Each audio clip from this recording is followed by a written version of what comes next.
नमस्कार दोस्तों। आशा करता हूँ आप बहुत अच्छे होंगे। दोस्तों, आपका बहुत स्वागत है मेरे चैनल कप ऑफ नॉलेज में। दोस्तों, अगर अभी तक आपने मेरे चैनल को सब्सक्राइब नहीं किया है तो प्लीज़ इसे सब्सक्राइब करें ताकि ऐसी इन्फॉर्मेटिव वीडियो मैं आपके लिए हमेशा लाता रहूँ। दोस्तों, आज हम बात करने जा रहे हैं उन तरीक़ों के बारे में जिससे आप अपने ईश्वर से, अपने मालिक से जुड़ सकते हैं। मैंने बहुत सारे लोगों को अक्सर ये कहते हुए सुना है कि मुझे तो भगवान पे बहुत विश्वास है, मैं तो भगवान की नियमित पूजा करता हूँ, मैं भगवान को हमेशा मानता हूँ।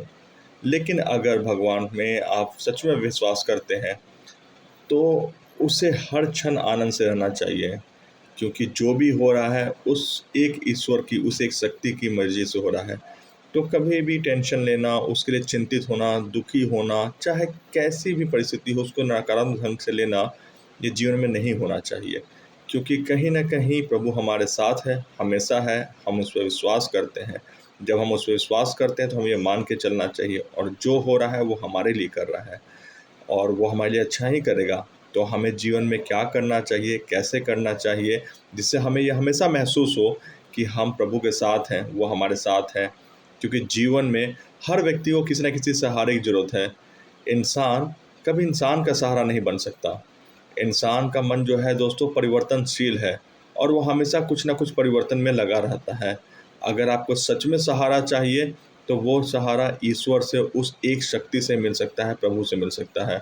इसीलिए दोस्तों, ईश्वर में श्रद्धा रखना, भक्ति रखना, उस पे पूरा विश्वास करना, ये जीवन में बहुत ज़रूरी है, बिल्कुल होना चाहिए। हर क्षण आनंद से बिताना, ये प्रभु की सबसे बड़ी भक्ति है। ये आपको उनके बहुत समीप लेके जाती है। दोस्तों, इसीलिए अब हमें देखना है कि कैसे हम हर क्षण आनंद से बिताएं, कैसे हम भगवान के उस साथ का भरोसा आत्मविश्वास से, रचनात्मक ढंग से, सुंदर ढंग से कहते हैं कि वो हमें एक शक्ति की सौगात देता है। अगर ये हम सच में चाहते हैं कि भगवान का साथ होने का दिलासा हमें हमेशा बना रहे, तो आपको दोस्तों, आपको अपनी तरफ से भी हमेशा कुछ कोशिश करना बहुत ज़रूरी है। दोस्तों, आज मैं आपको 9 तरीकों के बारे में बताऊंगा जिससे आप भगवान को अपने भाव में, अपने चिंतन में सदा रख सकते हैं। दोस्तों, पहला तरीका है श्रवण। ठीक है।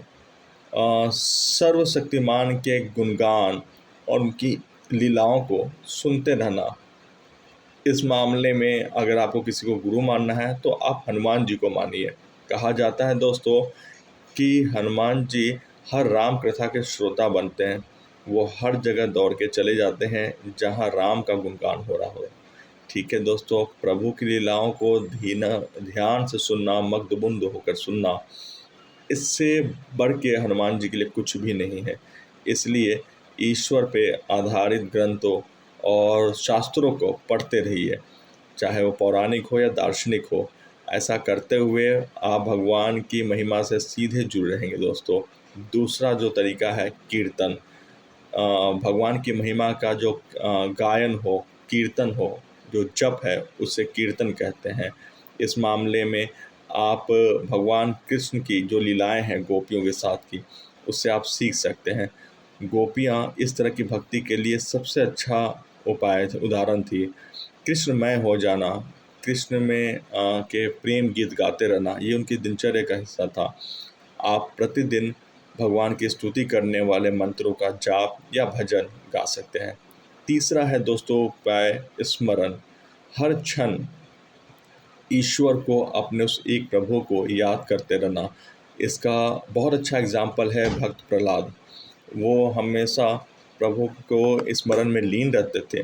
कहा जाता है दोस्तों कि प्रहलाद जो है वो भगवान विष्णु के ज्ञान में बहुत ज़्यादा लीन होते थे और उस समय का सिनेरियो ऐसा होता था कि वो माँ के घर में होते थे और जब नारद जी के आश्रम में थे तो प्रहलाद जी का जो जन्म था वो विष्णु की स्मृतियों के साथ हुआ था। वो हर समय भगवान विष्णु को याद करते करते ही बड़े हुए। हर समय आप भगवान को याद करें, चाहे समय अच्छा हो या कठिन हो, चाहे जीत हो या हार हो, चाहे सुख हो या दुख हो, प्रगति हो या पतन हो। जीवन के हर उतार चढ़ाव में आप भगवान को याद करें।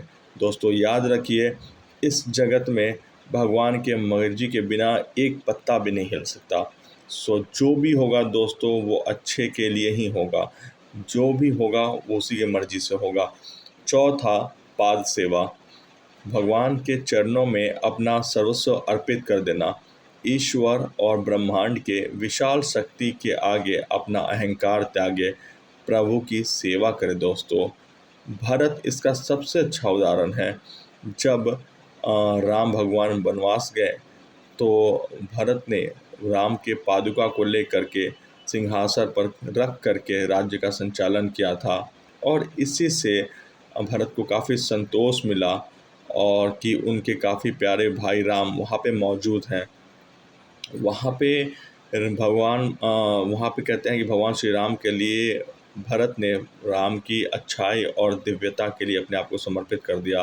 बेशक भरत ने राज्य को बहुत अच्छे से चलाया, लेकिन उनके अंदर कभी अहंकार नहीं रहा। पांचवा तरीका है दोस्तों अर्चना, भगवान को उस शक्ति को कुछ समर्पित करना। जो भी आप दे सकते हैं अपनी श्रद्धा के अनुसार, जो भी अपनी शक्ति है उसके अनुसार भगवान के सामने चढ़ाएं।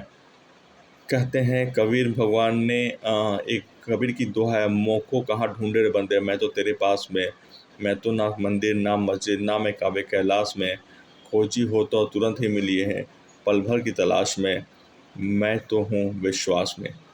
तो अर्चना का सबसे अच्छा उदाहरण है दोस्तों राम और शबरी की कथा। प्रेम से भरी शबरी जब अपने जूठे बेर राम को खिलाते रही तो राम खाते रहे। शबरी के हिसाब से हर बेर मीठा होना चाहिए, उसकी श्रद्धा थी, इसलिए उसे चखती रही और राम को समर्पित करती रही, और श्री राम ने उसके प्यार को बड़े प्यार से अपनाया। छठा भाव है कृतज्ञता। हे प्रभु, आप मुझे जिस हालत में रखे मैं उस हालत में खुश हूँ, मैं उसके लिए कृतज्ञ हूँ, मैं बहुत आभार हूँ आपका।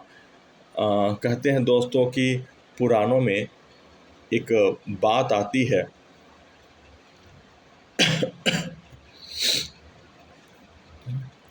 कि अक्रूर जी इतने ज़्यादा कृतज्ञ थे कि भगवान श्री कृष्ण का जो दिव्य रूप जो देख पाए। क्योंकि जब व्यक्ति इस भाव में आता है दोस्तों, तो उस समय भगवान व्यक्ति को सिर्फ भगवान ही दिखता है, उसका दिव्य रूप देख पाए, कहते हैं कोई और नहीं देख पाया। दोस्तों आपके पास जो भी कुछ है, जो भी कुछ हो रहा है, उसके लिए आप प्रभु के हमेशा आभारी रहें, और हमेशा ये आभार अपने मन के अंदर व्यक्ति को बहुत शांत कर देता है, इच्छाओं से मुक्त कर देता है, और व्यक्ति बहुत सुखी होता है। दोस्तों सातवां भाव है दास्य भाव। मीराबाई इसका बहुत बड़ा उदाहरण है। कहते हैं उनका एक स्लोगन था, तुम मेरे ठाकुर मैं तुम्हारी दासी। मीरा कहती थी कि हे प्रभु, वो अपने आप को चाकर मानती थी, नौकर मानती थी, श्री कृष्ण का सेवक मानती थी। मीराबाई हर कार्य अपना श्री कृष्ण की सेवा में ही लगाती थी। वो हर कार्य को इस भाव से करती थी कि जैसे वो श्री कृष्ण के लिए ही काम कर रही हैं, जैसे वो श्री कृष्ण का ही कार्य कर रही हैं। वो श्री कृष्ण के लिए ही जीती थी, उन्हीं को प्रसन्न करने के लिए हर वो काम करती थी। तो फिर आप मीराबाई की तरह ये समझना बहुत ज़रूरी है कि ये जीवन बहुत छोटा है और हमें अपने आसपास के लोगों की हमेशा सेवा करनी चाहिए। इस भाव से सेवा करना कि प्रभु से हम अपना जुड़ाव हो सके, इस भाव से हम प्रभु से जुड़ाव रहने का बहुत अच्छा एक वो रास्ता मिलेगा आपको दोस्तों। इस भाव से सेवा जरूर करें, ये आपको प्रभु से जोड़ेगा। आठवां भाव है साक्ष्य भाव। साक्ष्य भाव दोस्तों ईश्वर से दोस्ती रखना, ईश्वर आपका सखा है ये मानना, और इसका सबसे सुंदर उदाहरण है कृष्ण और सुदामा, जहाँ कहा गया है सच्चा दोस्त आपको कभी भी अच्छा नहीं छोड़ता, उसे आपके परिस्थिति के बारे में सब कुछ पता है, एक बार आपने उसे पुकारा कि वो दौड़ा चला आएगा। हमेशा उस पर भरोसा रखें कि ईश्वर आपका सखा है, आप जब भी पुकारेंगे वो आपके लिए ज़रूर आएंगे, ज़रूर आएंगे। दोस्तों हर समय वो आपके लिए हैं, हर मुश्किल में वो आपके लिए हैं, बाहर निकालने के लिए आपके लिए हैं, बस आप उन पर भरोसा रखें। और आखिरी और नौवां भाव है आत्मनिवेदन। आत्मनिवेदनम, आत्मा का परमात्मा के साथ मिलन, एकात्म हो जाना, एक मय हो जाना, जुड़ जाना। संत तुकाराम का यहाँ पे बहुत अच्छा उदाहरण है। संत तुकाराम ने अपने आप को भगवान के सामने समर्पित कर दिया था।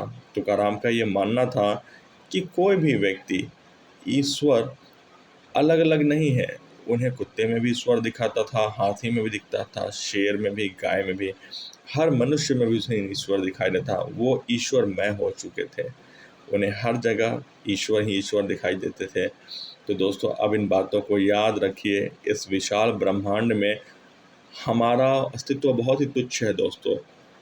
वो मात्र एक शक्ति है जिसके साथ हमें जुड़ा रहना है, हमेशा याद रखना है।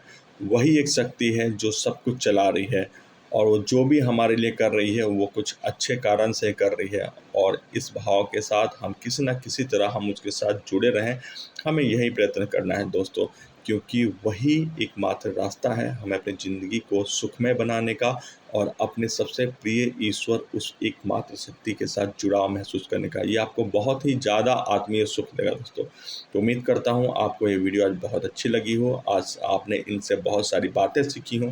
अगर अच्छी लगी हो तो कमेंट करें, अपनी वैल्यूएबल फीडबैक हमें बताएं, और वीडियो को लाइक करना और चैनल को सब्सक्राइब करना ना भूलें दोस्तों।